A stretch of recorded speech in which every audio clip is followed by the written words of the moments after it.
Diễm xin chào cô chú, anh chị, các bạn và các em. Có một món bánh ngon của xứ Huế mà Diễm nhận được yêu cầu cũng lâu rồi, nhưng mà hôm nay mới có dịp để làm, đó là món bánh ít ram. Thì bánh này chính là bột nếp và hai phần, một phần là bột nếp dẻo, bên trong là nhân tôm thịt và bên dưới là phần bột nếp chiên giòn rụm luôn. Khi ăn á, mình dùng chung với lại nước mắm chua chua ngọt ngọt rất là ngon, mà cách làm cũng không có khó. Bây giờ mình cùng vào bếp làm món bánh ít ram với Diễm nha.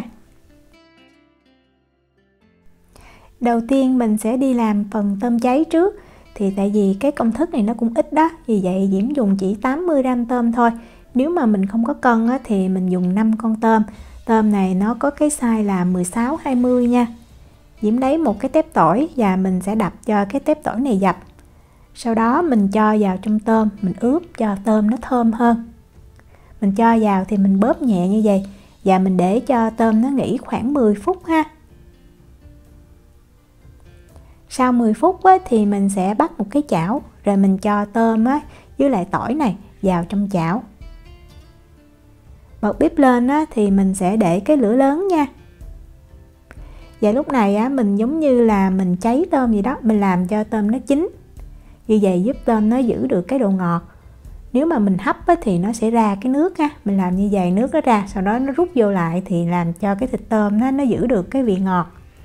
Khi mình thấy con tôm nó cong lại như vậy là nó chín á, thì mình nhắc khỏi bếp. Mình lưu ý là mình làm cho tôm nó chín ha, kỹ chút xíu cũng được, chứ đừng có làm cho nó vừa chín tới thì nó lại để nguội nó sẽ ra nước. Mình sẽ để ở đây cho tôm nguội tí xíu. Sau khi tôm nguội rồi á, thì Diễm cho vào trong cái cối xay này để mình xay cho tôm nó nhuyễn ra. Nếu mà mình không có thì mình cứ dùng cái cối mình giã. Cái phần tỏi á, thì mình sẽ bỏ đi, mình không dùng nha. Để xay á, thì mình cứ nhấp cái máy để mình thả, đừng có xay liên tục á, thì cái thịt tôm nó bị nát. Mình giã thì cái miếng tôm nó còn cái thớ thịt á, nó sẽ ngon hơn, nhưng mà mình xay thì nó nhanh vậy nó tiện. Đó, mình xay như vậy nè, đừng có xay nhuyễn quá nha. Ở đây Diễm có dầu màu điều thì tùy mình nha, không có mình không cho cũng được. Dầu màu điều thì giúp cho cái tôm cháy cái màu nó đẹp hơn thôi. Hạt màu điều ấy thì thường á, Diễm làm tức là theo cái tỷ lệ là 1 hạt điều màu và 2 dầu. Cứ vậy mình bắt lên bếp và mình để cái lửa nhỏ, mình đợi cho nó ra cái màu đẹp là mình nhắc khỏi bếp được. Với cái lượng tôm này nó ít á, vì vậy Diễm chỉ cho 1 muỗng cà phê thôi là cái màu nó đã rất là đỏ đậm rồi. Cho dầu vào á, thì mình trộn cho đều ha. Rồi bây giờ mình sẽ bắt lên bếp để mình cháy cho phần tôm này nó khô hơn. Diễm để cái lửa trung bình nha, và mình đảo thiệt là đều tay. Thời gian khoảng từ 3 cho tới 5 phút. Tùy mình thích ha, Diễm thấy mình chỉ làm vừa đủ thôi. Tại vì nếu mà mình làm khô quá thì ăn cái thịt tôm nó cũng cứng, không có ngon. Khi mà mình thấy tôm nó khô ráo và mình nghe giống như cái tiếng hơi kêu xèo xèo đó, thì mình nhắc khỏi bếp. Mình tiếp tục mình đảo tí xíu ha, đợi nguội rồi mình cho vô trong hũ mình bảo quản trong tủ lạnh được từ 1 tới 2 tuần luôn. Bây giờ mình đi nhồi bột. Bột để làm bánh ít ram này mình sử dụng bột nếp ha. Đây là hiệu của Thái Lan. Mình sử dụng bột nếp nguyên chất là ngon, hiệu nào cũng được. Một gói bột nếp như vậy nó là 400 gram thì Diễm sẽ chia làm 2 thao. Cái thao lớn này là 300 gram bột nếp thì mình dùng để mình làm cái bánh ít trần ở trên. Để cho cái vỏ bánh nó đậm đà thì Diễm cho 3 gram muối. Cách đo bằng muỗng thì Diễm ghi ở phần miêu tả video. Mình dùng đũa đó, mình khuấy cho muối và bột nó đều với nhau. Sau đó mình sẽ nấu một ấm nước khoảng 400 ml nước ha. Nấu cho thiệt là sôi sùng sục luôn á. Mình cho liền vào trong bột 150 ml nước sôi. Lượng nước sôi này sẽ giúp cho bột nó được lấy trùng. Vì vậy khi mà mình tạo hình bánh cái bột nó dẻo, nó dai, dễ dàng hơn. Lấy trùng đúng là mình thấy đó, ở đây nó sẽ trong như vậy nha. Tức là nước nó phải nóng đủ, nó sôi 100 độ C á. Mình dùng đũa mình khuấy theo một chiều và mình trộn cho cái phần bột lấy trùng này nè, nó đều với lại cái hỗn hợp bột khô. Đó, mình trộn mình thấy đều như vậy nè, không còn những cái cục bột to đó. Thì lúc này Diễm mới tiếp tục, Diễm lấy cái ấm nước. Thì lúc này nó hết là nước sôi mà nó sẽ là nước nóng hoặc nước ấm ha. Đầu tiên mình sẽ cho thêm 50 ml nước nữa. Sau khi cho 50 ml nước thêm này, mình dùng tay và bắt đầu mình nhồi. Mình đừng có bóp liền ha, mà mình cứ tém bột vào. Tại vì nếu mà bây giờ mình bóp liền á, nước nóng là một phần, thì một phần nữa cái bột nó sẽ bị nhão, làm cho cái tay mình nó dính chặt luôn, mình rất là khó nhồi. Cái nhồi cũng quan trọng lắm ha, mình cứ nhồi từ từ. Khi mà mình thấy bột đều bắt đầu mình mới bóp, thì lúc này bột nó không nhão, nó sẽ chắc hơn, thì Diễm sẽ thêm nước. Thì lượng nước lúc sau này nó khoảng từ 50 cho tới 70 ml nước ấm, tức là mình cũng lấy cái ấm nước sôi hồi nãy đó mình cho nha. Và tùy cái bột nếp nó hút nước như thế nào thì mình cứ cho từ từ, không có sao hết. Cứ mình nhồi mình thấy nó khô quá thì mình cho thêm. Dưới 300g bột nếp này thì Diễm cho 150 ml nước sôi và 100 ml nước ấm ha. Tổng cộng là 250 ml nước. Đó, mình kéo lên, mình phải thấy bột nó dẻo nè, và nó hơi dính với cái thau như vậy thì mình ngưng, mình đừng có nhồi nữa nha. Mình nhồi thì nó sẽ rất là dính tay. Để Diễm cầm miếng bột lên cho mình xem, rất là mềm dẻo. Như vậy thì cái bánh nó chín nó mới ngon. Nó hơi dính cái bao tay mình tí xíu, nhưng mà bây giờ mình sẽ đậy bột kín lại bằng cái màng bọc thực phẩm và mình để cho bột nó nghỉ trong khoảng thời gian là 30 phút. Thì lúc đó bột nó sẽ se lại, nó không còn dính tay nữa. Trong thời gian này thì mình đi làm cái phần bột bánh ram. Là 100g bột nếp còn lại đó, thì Diễm sẽ cho thêm 10g bột gạo, giúp cho cái phần bánh ram này khi chiên nó sẽ giòn hơn. Bột gạo thì Diễm sử dụng cái hiệu của Thái Lan mình dùng hiệu nào cũng được hết á. Tiếp theo mình sẽ cho 10g tinh bột khoai tây hoặc là 20g khoai tây tươi nấu chín.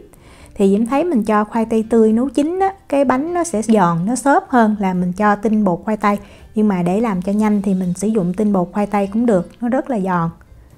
Mình cho thêm 1g bột nổi ha. Nếu mà mình không có thì mình không cho, nhưng bột nổi cũng giúp cho cái phần bánh ram này nó giòn hơn. Để cho cái vỏ nó đậm đà đó thì Diễm cho thêm 1/8 muỗng cà phê muối, tí xíu Và cuối cùng là 30g đường. Lượng đường này giúp cho cái phần bánh ram nó vừa ngọt và khi chiên nó cũng có cái màu vàng đẹp. Mình sẽ trộn cho tất cả những cái nguyên liệu khô nó đều với nhau, rồi mình mới cho nước. Thì nước mình cũng cho vào đầu tiên là 50 ml nước thật là sôi ha, để mình lấy trùng bột. Rồi mình cũng trộn đều. Cái cách nhồi thì y chang như hồi nãy mình nhồi cái vỏ bánh ít vậy đó. Đó, mình trộn đều hết rồi thì mình cho lấy cái phần nước mà nó đã nguội chút xíu đó, mình cho vào. Thì Diễm đông ra đây là 50 ml, nhưng mà Diễm sẽ cho vô từ từ ha, để mình dễ điều chỉnh Đó, Diễm nhồi và Diễm cho hết cái 50 ml nước ấm này vào luôn.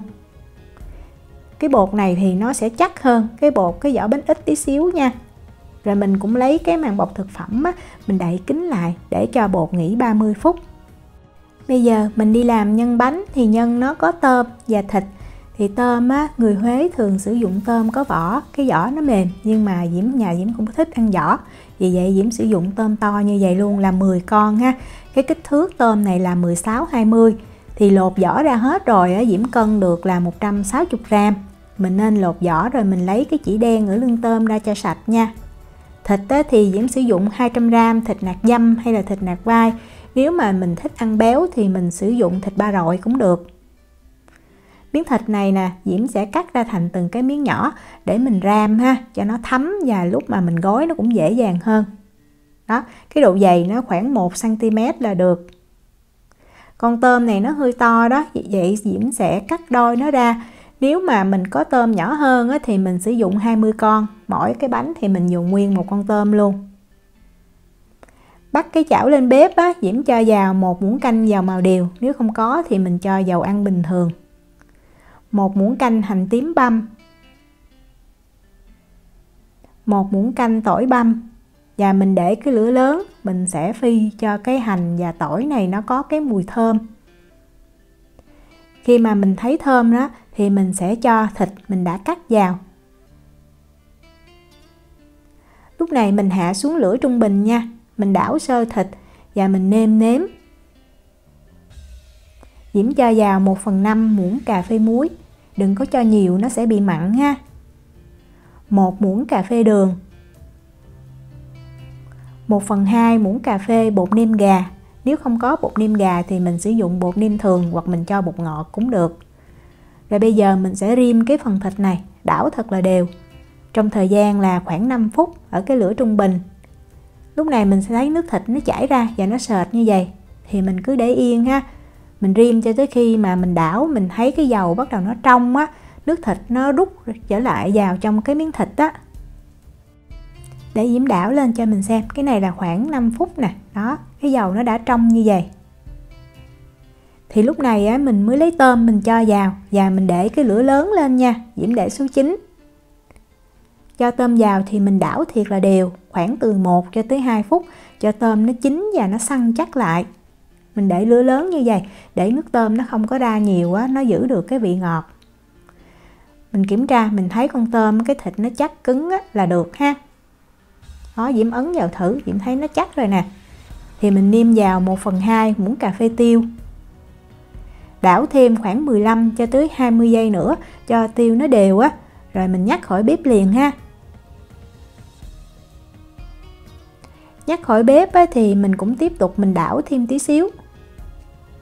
Rồi mình để ở đây. Vậy là mình đã xong cái phần tôm và thịt rim. Cái này mình ăn chung với cơm nóng cũng rất là ngon luôn. Diễm đi làm cái phần nước mắm chua ngọt. Bắt một cái nồi nhỏ lên bếp á, Diễm cho vào 150 ml nước, 45 g đường. Và bây giờ mình bật bếp lên á, mình nấu cho đường nó tan và nước nó cũng sôi. Khi mình thấy đường tan hết và nước bắt đầu nó sôi bùng lên á, thì mình lấy nước mắm 40 g mình cho vào. Mình đợi cho hỗn hợp nước mắm này nó sôi trở lại thì mình cho thêm vào 20 g giấm. Lượng nước mắm và giấm mình có thể điều chỉnh nha, tại vì tùy cái độ đạm của nước mắm và cái độ axit của giấm á. Diễm thấy Diễm nêm như vậy á, thì rất là vừa với khẩu vị nhà Diễm. Mình sẽ hạ xuống cái lửa nhỏ, mình nấu thêm khoảng 1 phút nữa. Nếu có bọt thì mình hớt bọt. Vậy là mình đã nấu xong nước mắm. Nước mắm này á, mình sẽ để cho nó thiệt là nguội, rồi mình mới cho tỏi, ớt hoặc đồ chua vào nha. Nguội rồi á, thì Diễm đổ ra một cái chén như vậy. Và hôm nay để cho nhanh á, thì Diễm sẽ bào cà rốt á, khoảng 20 g Diễm cho vào luôn. Ăn như vậy cũng rất là ngon. Rồi mình cho tỏi băm hoặc là ớt băm nếu mà mình thích ăn cay. Thêm một nguyên liệu nữa để ăn chung với bánh ít ram, đó chính là mỡ hành. Diễm có 25 g hành lá cắt nhỏ, một tí xíu muối ha, khoảng 1/8 muỗng cà phê. Mình trộn lên cho đều. Muối vừa giúp cho cái mỡ hành nó đậm đà và nó cũng giữ được cái màu xanh của hành. Lấy một cái nồi nhỏ đó, Diễm cho vào 50 ml dầu ăn. Rồi mình lấy một miếng hành lá đó, mình cho vào đây. Rồi mình bắt cái nồi này lên bếp. Mình bật cái lửa lớn. Và khi mà mình thấy cái miếng hành này bắt đầu nó sôi và nó nổi lên trên cái mặt dầu á, thì mình nhắc dầu khỏi bếp liền. Và mình cho ngay vào trong cái chén hành lá luôn. Trộn lên cho đều. Vậy là mình đã làm xong phần mỡ hành. Rồi bây giờ mình đi làm bánh ram. Cái bột bánh ram này á, mình chia nó ra làm 20 phần bằng nhau. Hoặc là mình cân á, thì nó sẽ đều hơn.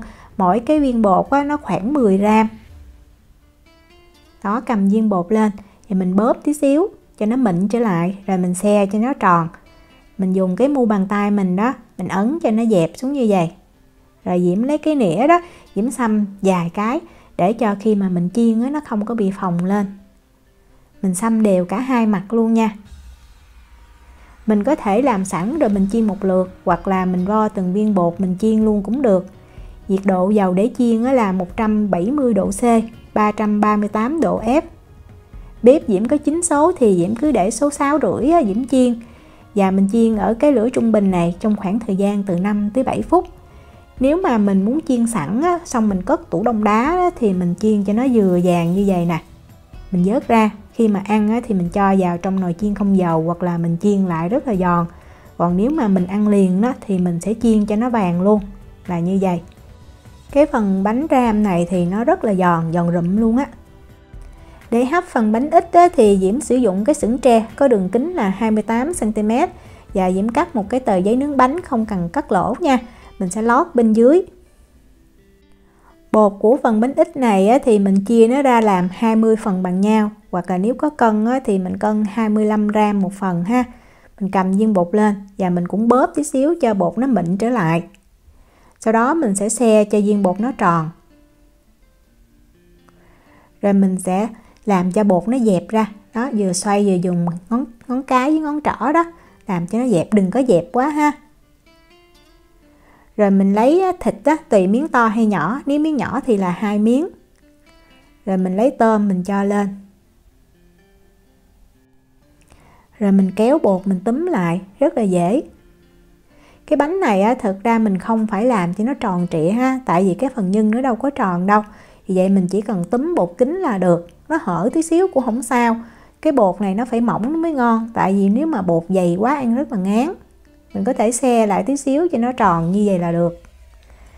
Nếu mà mình làm nhanh á, thì mình sẽ xe hết 20 viên bột rồi mình mang đi hấp ha. Còn nếu mà mình làm chậm thì mình cứ xe 10 viên rồi mình hãy hấp. Mình đừng có để bột lâu quá thì bột nó dễ bị nứt. Khi hấp á, thì nước thật là sôi á, thì mình cho cái xưởng bánh lên. Rồi mình hạ xuống lửa trung bình và mình hấp trong vòng 10 phút là bánh chín. Mình nên kiểm tra nha, Diễm thì Diễm thấy Diễm hấp 10 phút á, rất là ngon. Mình mở nắp ra mình sẽ thấy cái bánh nó phồng như vậy là nó chín kỹ nè. Nhắc khỏi bếp á, thì mình có thể ăn liền ha. Khi ăn á, thì mình để lên trên cái phần bánh ram rồi mình cho mỡ hành nè. Tiếp theo á, mình sẽ cho cái phần tôm cháy. Để Diễm cầm thử cái bánh cho mình xem. Cái bánh này nó đã nguội được khoảng 2 tiếng rồi mới vẫn còn rất là mềm nè. Mình kéo ra mình thấy dẻo lắm luôn. Và trong phần nhân á, đơn giản chỉ có thịt với tôm thôi nhưng mà rất là ngon. Diễm thấy á, bánh này tại vì nó có nhân thịt mỡ trong á, vì vậy mình nên ăn nóng mới ngon. Khi ăn mình nên hâm nóng lại, kết hợp với cái phần bánh ram á, giòn rụm luôn, chan thêm nước mắm nữa, rất là hấp dẫn. Diễm chúc cô chú, anh chị, các bạn và các em làm được món bánh ít ram thiệt là ngon. Nếu mà có thắc mắc gì thì cứ để lại lời nhắn hoặc là gửi tin nhắn cho Diễm. Diễm cảm ơn sự quan tâm theo dõi video rất là nhiều. Hẹn gặp lại trong những video tiếp theo. Chào tạm biệt.